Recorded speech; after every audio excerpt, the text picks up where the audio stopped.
Oui, puis N8N, il y a aussi l'avantage des données. Oui, et ça, aussi N8N, comparé à d'autres solutions telles que Make, Zapier, ça permet quand même d'aller plus loin. Et c'est un outil qu'on peut héberger sur les serveurs de l'entreprise. Et donc, les données restent propriétaires et elles ne partent pas n'importe où.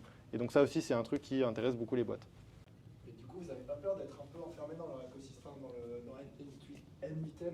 Si jamais un jour vous voulez faire quelque chose d'un peu précis, vous vous rendez compte que les blocs ne permettent pas de faire quelque... Alors justement, N8N, la force, c'est que justement leur vision, eux, par rapport à d'autres outils concurrents, c'est de ne pas brider les possibilités.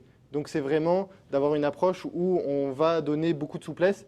La courbe d'apprentissage est un peu plus dure par rapport à d'autres outils comme Make, etc. Mais par contre, on peut aller beaucoup plus loin. Donc pour moi, le trade-off, il vaut complètement le coup. Et pour répondre à ta question, c'est justement la grande différenciation qu'on a avec N8N par rapport à des SaaS. C'est la mode de faire des SaaS hier.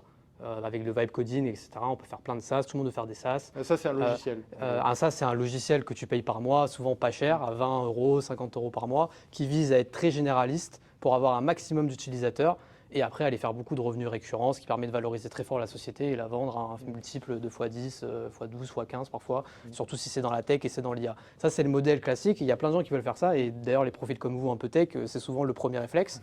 Mais donc, quand on fait ça, comme on doit faire un outil qui est le plus général possible, bah forcément,